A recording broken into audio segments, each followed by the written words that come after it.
মা, ও মা, তুমি কবে আমাদের এই ভাঙা ঘরটা ঠিক করবে বলো তো? এই ভাঙা ঘরে যে আমার আর থাকতে ইচ্ছেই করে না। এই শীতে ভাঙা ঘরে থাকা যায় নাকি, হ্যাঁ? মা টুকি, আমি কি করব বল? আমাদের ঘরটা ঠিক করার মতো টাকা যে আমার হাতে নেই। আমি চাইলেও তো ঘরটা ঠিক করতে পারছি না। কি করে যে ঘরটা ঠিক করব বুঝতেই পারছি না। তোর বাবা যদি আজ বেঁচে থাকতো তবে আমাদের এই দিনটা দেখতে হতো না রে মা। হ্যাঁ মা, তুমি ঠিক কথা বলেছো। বাবা থাকলে আমাকে এত কষ্ট করতেই হতো না। কষ্ট পাস না রে মা টুকি, আমি চেষ্টা করব এই ভাঙ্গা ঘরটা ঠিক করার জন্য। এখন আমি বনে যাচ্ছি খাবার খুঁজতে। ঘরে যে কোনো খাবার নেই। হ্যাঁ মা, তুমি বনে যাও, আমি ঘরেই আছি। এরপর টুনি খাবার খুঁজতে বনে চলে যায় আর টুনি এদিক ওদিক খাবার খুঁজতে থাকে, কিন্তু টুনি কোনো খাবারই খুঁজে পায় না। তাই টুনি মন খারাপ করে বাড়ি ফিরতে থাকে। তখন একটা গাছে কিছু পেয়ারা দেখতে পায়। আরে ওই তো একটা পেয়ারা গাছ, আর পেয়ারা গাছে কিছু পেয়ারা দেখা যাচ্ছে। এখান থেকে আমি দুইটা পেয়ারা নিয়ে যাই। আজকের দিনটা না হয় পেয়ারা খেয়ে কাটিয়ে দেয়া যাবে। এই কথা বলে টুনি পেয়ারা গাছের কাছে যায় আর সেখান থেকে দুটো পেয়ারা নিয়ে টুনি বাড়িতে চলে যায়। মা টুকি, আমি বনে কোনো খাবার খুঁজে পাইনি। বাড়িতে ফেরার পথে একটা পেয়ারা গাছ পেয়েছিলাম, সেখান থেকে পেয়ারা নিয়ে এসেছি। তুই এখান থেকে একটা পেয়ারা খেয়ে নে তো দেখি।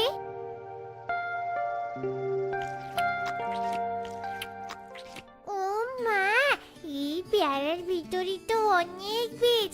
এই বীজগুলো যদি আমি রোপণ করি তাহলে এই বীজগুলো থেকে গাছ হবে। আমি বরং এই বীজগুলো আঙ্গিনায় রোপণ করে আসি। এরপর টুকি পেয়ারার বীজগুলো আঙ্গিনায় রোপণ করে দেয়। আর এভাবে বেশ কিছুদিন কেটে যায় আর টুকির রোপণ করা পেয়ারা বীজ থেকে ছোট ছোট পেয়ারা চারা বের হয়। আর তা দেখে টুকি অনেক খুশি হয়ে যায়। মা দেখো, আমাদের রোপণ করা বীজ থেকে পেয়ারার চারা বের হয়েছে। ও মা, তাই তো। কিন্তু তুই কখনই পেয়ারার বীজগুলো রোপণ করেছিস? মা, আমি সেদিন পেয়ারা খাওয়ার সময় পেয়ারার ভিতরে বীজগুলো দেখেছি, তাই তো আমি বীজগুলো রোপণ করেছিলাম। এখন থেকে আমি পেয়ারা গাছগুলো অনেক যত্ন নিব। এরপর থেকে টুকি পেয়ারা গাছগুলোর অনেক যত্ন নিতে থাকে। দেখতে দেখতে পেয়ারা গাছগুলো অনেক বড় হয়ে যায় আর পেয়ারা গাছে অনেক পেয়ারা ধরে। পেয়ারা গাছে পেয়ারা দেখে টুকি তার মা টুনিকে বলতে থাকে, মা দেখেছ, আমাদের পেয়ারা গাছে কত পেয়ারা ধরেছে। এবার আমাদের আর কোনো কষ্ট থাকবে না। পেয়ারা বিক্রি করে আমরা আমাদের অভাব দূর করবো মা। পাগলি মেয়ে একটা, পেয়ারা বিক্রি করে সব অভাব দূর হবে সে কথা তোকে কে বলেছে বলতো? এই বনে তো বেশিরভাগ পাখি গরিব, আর গরিব পাখিরা কি করে এত দামি পেয়ারা কিনবে মা? মা, এই বনে কেউ পেয়ারা না কিনলে তুমি পেয়ারাগুলো শহরে নিয়ে যাবে। শহরে নিয়ে গেলে দেখবে তোমার পেয়ারাগুলো নিমিষেই বিক্রি হয়ে যাবে। আমি পেয়ারা নিয়ে শহরে যাব? হ্যাঁ মা, তুমি পেয়ারা বিক্রি করতে শহরে যাবে। এখন আমি তোমাকে পেয়ারাগুলো গাছ থেকে পেড়ে দেই। এই কথা বলে টুকি গাছ থেকে পেয়ারাগুলো পেড়ে টুনিকে দেয় আর টুনি পেয়ারাগুলো নিয়ে শহরে চলে যায়। পেয়ারা নিয়ে যাও পেয়ারা, মিষ্টি মিষ্টি পেয়ারা। পেয়ারা নিয়ে যাও পেয়ারা, অনেক সুস্বাদু পেয়ারা। আরে কবুতর, কেউ বন থেকে শহরে পেয়ারা নিয়ে এসেছে মনে হলো। শুনেছি বনের ফল খেতে অনেক সুস্বাদু হয়। চল ওই টুনি পাখির কাছ থেকে আমরা পেয়ারা কিনে নেই। হ্যাঁ কালু দাদা, তুমি ঠিক বলেছো। এই পেয়ারাগুলো নিশ্চয়ই অনেক মিষ্টি ও সুস্বাদু হবে। এরপর এরপর কালু কাক ও কবুতর টুনির দোকানে যায় আর টুনির কাছ থেকে পেয়ারা কিনে নেয়। আর এইভাবে দেখতে দেখতে টুনির সব পেয়ারা বিক্রি হয়ে যায়। আর টুনি পেয়ারা বিক্রি করা টাকা দেখে অনেক খুশি হয়ে যায় এবং টাকা নিয়ে টুনি খুশি মনে বাড়িতে ফিরে আসে। মা টুকি, আমি তোর কথা মতো শহরে পেয়ারা বিক্রি করতে গিয়েছিলাম। এই দেখ, পেয়ারা বিক্রি করে আমি কতগুলো টাকা পেয়েছি। তুই ঠিক বলেছিলি রে মা, পেয়ারা বিক্রি করে আমরা আমাদের সব অভাব দূর করতে পারবো। তবে সবার আগে আমি আমাদের এই ভাঙা ঘরটা ঠিক করব, কারণ এই শীতে আর ভাঙা ঘরে থাকা যাচ্ছে না রে মা। আমি টাকাগুলো আলমারিতে রেখে দিচ্ছি। এখানে 2000 টাকা আছে। এই টাকা দিয়ে তো ঘর ঠিক করা যাবে না, তাই আরো কিছু টাকা জমাতে হবে। এভাবেই টুনি রোজ পেয়ারা বিক্রি করতে শহরে যায় আর একটু একটু করে টাকা জমাতে থাকে। আর দেখতে দেখতে টুনি পেয়ারা বিক্রি করে 15,000 টাকা জমিয়ে ফেলে।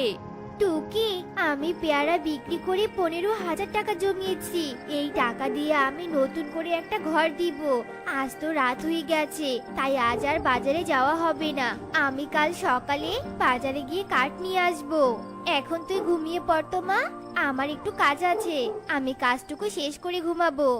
টুনি যখন এসব কথা বলছিল তখন টুনির বাড়ির পাশ দিয়ে একদল ডাকাত যাচ্ছিল। ডাকাত টুনি সব কথা শুনে ফেলে। কি, এই টুনির বাড়িতে 15,000 টাকা আছে? তবে তো আজ টুনির বাড়িতেই ডাকাতি করতে যেতে হয়। এই, তোরা সবাই আমার সাথে আয়, আজ টুনির বাড়িতে ডাকাতি করব।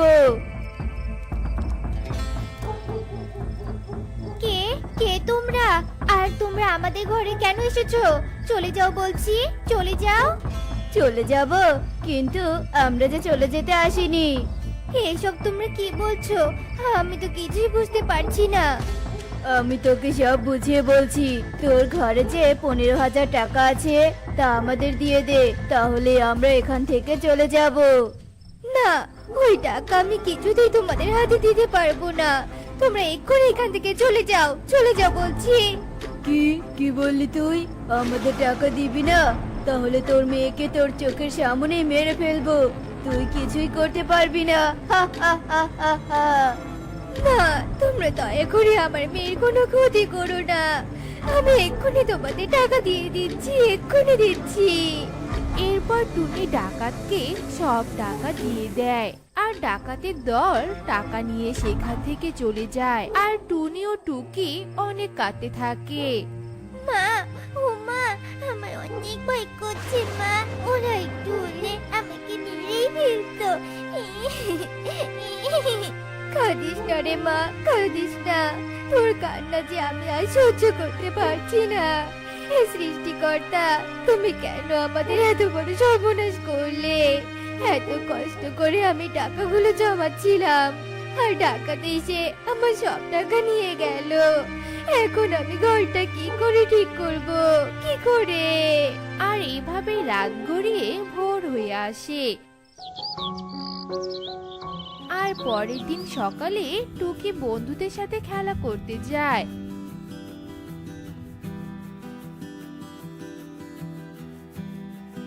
আর তখন টুকি বনে অনেক ঘাস দেখতে পায়। ঘাস দেখে টুকি ভাবতে থাকে, আরে, এখানে তো অনেক ঘাস দেখতে পাচ্ছি। এই ঘাসগুলো দিয়ে তো সুন্দর একটা বাড়ি হবে। আমি বরং এক কাজ করি, এখান থেকে কিছু ঘাস আমি বাড়িতে নিয়ে যাই।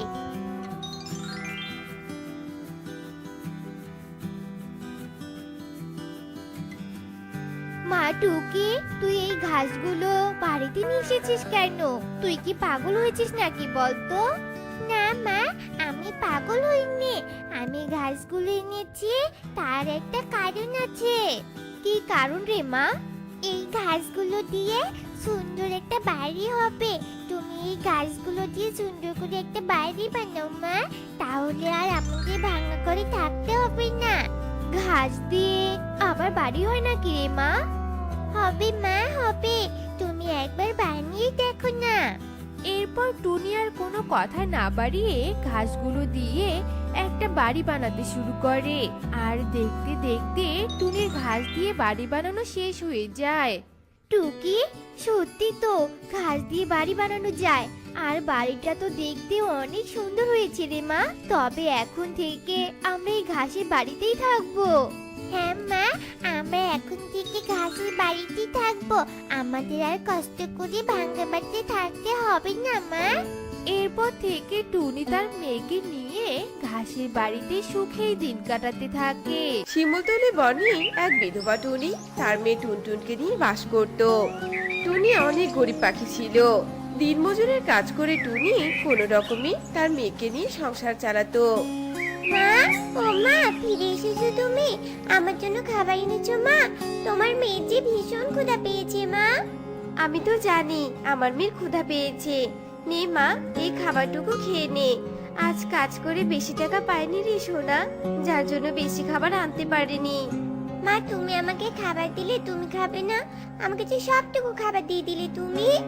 না রে মা, আমি খাবো না। জল খেয়ে আমার পেট ভরে গেছে। এবার বেশি কথা না বলে খাবারটুকু খেয়ে নে তো মা। রাত যে গভীর হয়ে যাচ্ছে, ঘুমোতে হবে না বুঝি? নে নে মা, জলদি খা। এরপর টুনটুন মায়ের কথা মতো খাবার খেতে থাকে। এভাবেই দিন কাটছিল। মা, সামনে তো বর্ষাকাল আসছে, আমাদের নতুন ঘর বানাবে না? আজ খেলতে গিয়ে দেখলাম বলি সবাই তাদের ঘরগুলো মজবুত করে বানাচ্ছে। আমাদের ঘরটাও তো ভেঙে গেছে মা। আমরা যদি নতুন ঘর না বানাই তাহলে বর্ষাকালে আমাদের অনেক কষ্ট হবে মা। মারে, তুই তো এত ছোট, তবু কত কিছু ভাবিস। তুই চিন্তা করিস না রে মা, আমি ঠিক নতুন ঘর বানাবো। আমি তো আর অন্যদের মতো টাকা দিয়ে কাঠ কিনতে পারবো না। আমাকে বনের মধ্যে থেকে কাঠ সংগ্রহ করে তারপর ঘর বানাতে হবে। তুই এসব নিয়ে ভাবিস না রে মা, কেমন? আমি এখন কাজে গেলাম। ঘরে শুকনো রুটি আছে, জল ভিজিয়ে খেয়ে নিস। এই বলে টুনি চলে যায়। এরপর বিকেল বেলা কাজ থেকে ফেরার পথে টুনি বন থেকে কিছু কাঠ সংগ্রহ করে আনে। মা, কাঠ এনেছো তুমি? চলো আমরা দুজনে ঘর বানাই। তুই তো অনেক ছোট, এসব কাজ পারবি না রে মা। আমি একাই ঘর বানাবো। কে বলেছে আমি পারবো না? আমি পারবো মা। আমি সাহায্য করলে তোমার কষ্ট কম হবে। না করো না মা। আর হ্যাঁ, এবার আমরা উঁচু গাছের ডালে ঘর বানাবো। তাহলে যদি বর্ষাকালে বন্যা হয় তবুও আমাদের কোনো ক্ষতি হবে না। বন্যার জল উঁচু গাছের ডাল ছুঁতেই পারবে না। কথাটা তো তুই খারাপ বলিস নি রে মা। আচ্ছা চল তবে আমরা গাছের ডালে ঘর বানাবো। এরপর টুনি আর টুনটুন উঁচু একটা গাছ খুঁজে বের করে আর মামে মিলে সংগ্রহ করা কাঠ দিয়ে উঁচু ডালে একটা সুন্দর করে ঘর বানায়। মা, ঘরটা খুব সুন্দর হয়েছে। সত্যি তোমার হাতে জাদু আছে। এখন আর বর্ষাকালে আমাদের চিন্তা নেই। হয়েছে হয়েছে, আর মায়ের গুণগান গাইতে হবে না। অনেক ধকল গেছে আজ। চল দুজনে দুটো খেয়ে ঘুমিয়ে পড়ি। খাবার খেয়ে ঘুমিয়ে পড়ে। এভাবেই দেখতে দেখতে বর্ষাকাল চলে আসে। টানা ঝড় বৃষ্টি শুরু হয়। প্রচন্ড বজ্রপাত হতে থাকে। যেভাবে বৃষ্টি পড়ছে মনে হয় না এই বৃষ্টি থামবে। এদিকে তো মজুত করা সব খাবারও শেষ হয়ে গেছে। এখন তো না খেয়ে দিন কাটাতে হবে। টুনি এসব চিন্তা ভাবনা করতে থাকে। এদিকে ঝড় বৃষ্টি আরো বাড়তে থাকে।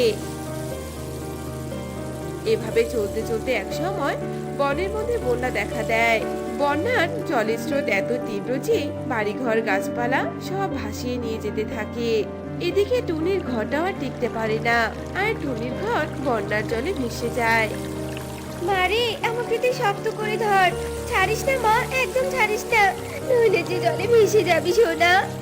মা, ও মা, তোমার খুব কষ্ট হচ্ছে তাই না? ও মা, ওই দেখো একটা ভেলা। এখানে কাকলি মাসি, সুখী মাসিরা সবাই আছে। চলো আমরা ওই ভেলায় গিয়ে আশ্রয় নেই। এরপর টুনি কষ্ট করে ওই ভেলার কাছে যায়। কাকুলি দিদি, কাকুলি দিদি, দয়া করে আমাদেরকে তোমাদের ভেলায় আশ্রয় দাও না দিদি। তাহলে যে আমরা মামি বন্যার জলে ডুবে মরবো। দয়া করো তোমরা। ডুবে মর তোরা দুজন, তাতে আমাদেরই মঙ্গল। তোর মতো অপয়ের জন্য আমাদের আজ এই অবস্থা। অকালেই স্বামীর মাথা খেয়েছিস। তোদের দুজনকে আমাদের বনে রাখাটাই মস্ত বড় ভুল হয়েছিল। যা ভাগ এখান থেকে। এসব তুমি কি বলছো দিদি? আমার স্বামী মরার সাথে বন্যার কি সম্পর্ক? সম্পর্ক আছে বই কি, তোরা হলে আমাদের জন্য অভিশাপ। তোদের জন্যই আজ ঈশ্বর আমাদের এই দুর্গতি দিয়েছে। যা তো যা, ডুবে মর তোরা গ্রামে। দিদি দয়া করো, এভাবে বলো না। আমি যে আর এভাবে ভাসতে পারছি না। আমাকে না হয় না আশ্রয় দিলে, কিন্তু আমার এই বাচ্চা মেয়েটাকে তো দয়া করে একটু আশ্রয় দাও গো। এই অপয়া মুখ পুরি, অলক্ষী, যাবি না এখান থেকে? স্বামীর মাথা খেয়ে শান্তি পাসনি, এখন আবার আমাদের ভেলাতে উঠে আমাদেরকে ডুবে মারার চেষ্টা করছিস? যা বলছি এখান থেকে। হাজারো কাকুতি মিনতি করা সত্ত্বেও টুনিকে ওদের ভেলায় কেউ আশ্রয় দিল না। ঈশ্বর, এখন বিপদে ফেললে তুমি আমাকে, তাহলে কি এখন আমরা মামে মরে যাব? আমি যে আর পারছি না ঈশ্বর। দাদা, যে করেই হোক মেয়েটাকে আবার বাঁচাতেই হবে।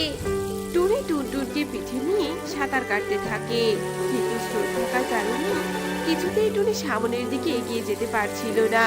এমন সময় টুনির সামনে একটা কুমির আসে, আর টুনির এমন অবস্থা দেখে কুমিরের ভীষণ মায়া হয়। আহারে, পাখিটা বাচ্চাটাকে নিয়ে জলের মধ্যে কতই না কষ্ট পাচ্ছে। ওদেরকে সাহায্য করতে হবে। এই পাখি, এই পাখি, আমার পিঠে উঠে বসো। এই বলে কুমির ওদের কাছে যায় আর ওদেরকে তার পিঠে তুলে নিয়ে একটা তীরে পৌঁছে দেয়। কুমির দাদা, তোমাকে অসংখ্য ধন্যবাদ দাদা, আমাদের অসহায় মা মেয়েকে সাহায্য করার জন্য। আজ তুমি না থাকলে হয়তো আমরা মরে যেতাম জানো। না না, ধন্যবাদ দিতে হবে না, বিপদে পড়লে সবাইকে সাহায্য করা উচিত। যাও, এবার তোমরা আশ্রয় খুঁজে নাও, দেরি করো না। এরপর টুনি তার মেয়েকে নিয়ে আশ্রয় খুঁজতে থাকে, কিন্তু ওখানে কোনো বাড়িঘর কিছু ছিল না, শুধু গাছপালা ছিল। হাই ঈশ্বর, আমি এ কোন জায়গায় চলে এলাম যেখানে কোনো বাড়ি ঘরই নেই, না আছে পাখিদের আনাগোনা, শুধু গাছ ছাড়া অন্য কিচ্ছু নেই। ঈশ্বর, তুমি আমাকে একটা কোনো উপায় বলে দাও ঈশ্বর, দয়া করো। এই যে পাখি, কেঁদো না কেঁদো না, আমার কাছে এসো, আমি তোমাকে আশ্রয় দেব। কে কে কথা বলে? সামনে এসো, সামনে এসো দয়া করে। এই যে পেছনে তাকাও, আমি গাছের ডালে থাকা তরমুজ ঘর কথা বলছি। টুনি আর টুনটুন পেছনে তাকাতেই দেখে একটা গাছের ডালে তরমুজ ঘর। আর এটা দেখে তো ওরা ভীষণ অবাক হয়ে যায়। এ কি, গাছের ডালে তরমুজ ঘর? তরমুজ ঘর আবার কথা বলতে পারে? আমি হলাম জাদুই তরমুজ ঘর, আমি সব পারি। এ বনে আসা সকল অসহায় আশ্রয়হীন পাখিদের আশ্রয় দিয়ে সাহায্য করি। আর আমি জানি তুমি বাড়িঘর হারিয়ে মেয়েকে নিয়ে অসহায় হয়ে পড়েছো, তবে চিন্তা করো না, আজ থেকে তোমরা দুজন আমার ঘরেই থাকবে, তোমাদের কোনো কিছুর অভাব হবে না, যা চাইবে তাই পাবে। গাছের ডালের তরমুজ ঘরের কথা শুনে টুনি ভীষণ খুশি ছিল, আর তার মেয়েকে নিয়ে গাছের ডালে থাকা জাদুই তরমুজ ঘরে যায়। আর টুনি এরপর থেকে তরমুজ ঘরে তার মেয়েকে নিয়ে অনেক সুখী দিন কাটাতে থাকে। তো বন্ধুরা, আমাদের আজকের এই গল্পটি তোমাদের কাছে কেমন লেগেছে তা কমেন্টে জানাতে ভুলো না কিন্তু। রানী, এই দেখো, আমি তোমার জন্য খাবার নিয়ে এসেছি, দয়া করে আর মন খারাপ করে থেকো না গো। দেখো রানী, যদি এইভাবে না খেয়ে থাকো তাহলে তোমার শরীর খারাপ করবে, আর যদি তোমার কিছু হয়ে যায় তাহলে আমার কি হবে? লক্ষ্মী রানী আমার, খেয়ে নাও। খাবো না আমি, নিয়ে যাও খাবার এখান থেকে। যে রানী কোনোদিনও মা ডাক শুনতে পারবে না, তার বেঁচে থেকে কোনো লাভ নেই। আমি একা থাকতে চাই, আমাকে একা থাকতে দাও, একা থাকতে দাও। তুমি খেয়ে নাও, এমন পাগলামি করো না রানী, ঈশ্বরের উপর ভরসা রাখো, দেখবে একদিন না একদিন আমাদের এই রাজ্য আলোকিত করে আমাদের সন্তান আসবেই আসবে পৃথিবীতে। মহারাজ, বলো না কবে আসবে, সেই দিনটা কবে আসবে? আমার যে আর ধৈর্য সহ্য হচ্ছে না। তুমি খাবার খেলে হাসি খুশি থাকলে তাড়াতাড়ি আসবে, বুঝেছো? এই নাও, খেয়ে নাও। রাজা ভুলিয়ে ভালিয়ে রানীকে খাবার খাওয়ায়, আর এইভাবে ওদের দিন চলতে থাকে। রানী, চলো না আমরা একটু বন থেকে ঘুরে আসি, কতদিন হলো আমরা দুজন একসাথে বনে ঘুরতে যাই না। আমি যাব না তোমার সাথে, কোথাও যাব না, আর আমি তোমার কোনো কথাও শুনবো না। তুমি সন্তানের নামে মিথ্যে বলে রোজ রোজ আমাকে ভুলভাল বোঝাও, কিন্তু আমাকে কোনো সন্তান এনে দিতে পারো না।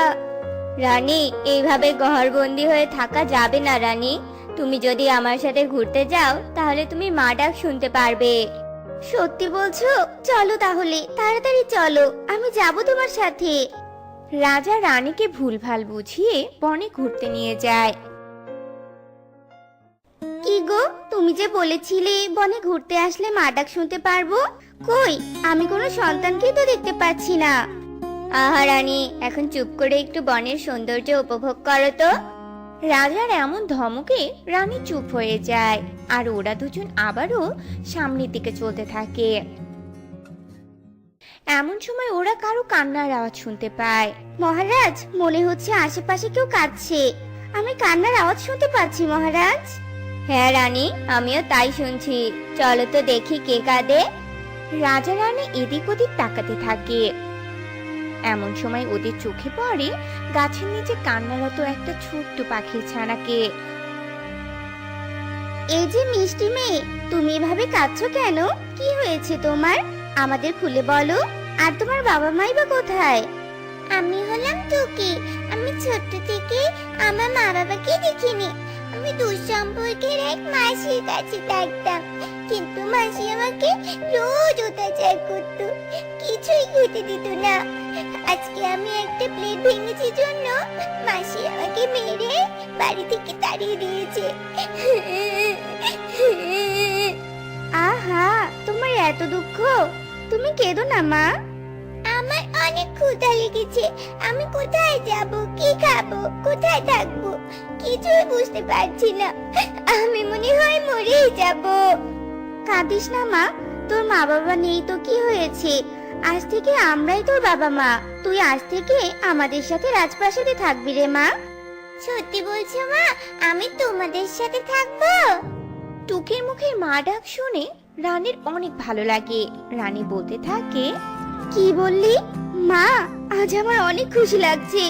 মহারাজ, তুমি আজ আমাকে বনে নিয়ে এসে আমাকে অনেক বড় উপহারের সম্মুখীন করেছো। চল মা, প্রাসাদে চল। রাজা রানী টুকিকে নিয়ে রাজপ্রাসাদে ফিরে আসে। রাজা রানী টুকিকে অনেক আদর যত্নে বড় করতে থাকে।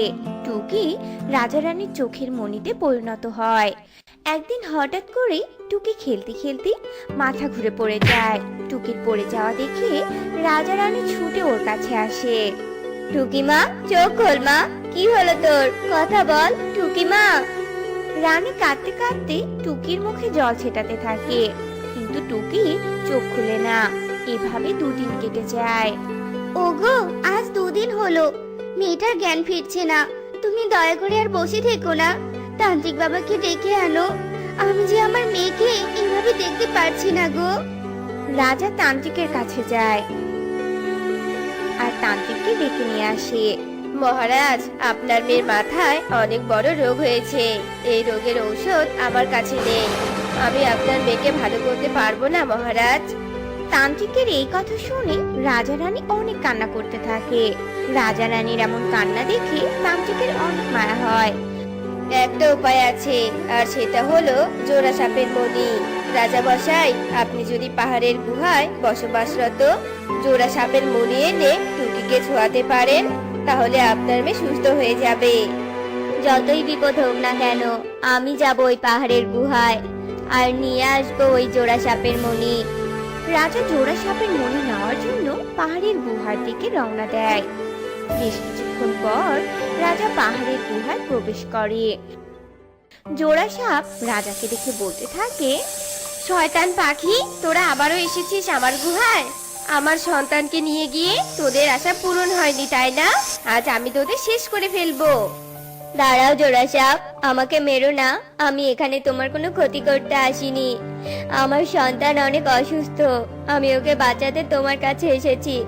দয়া করে তুমি আমাকে সাহায্য করো।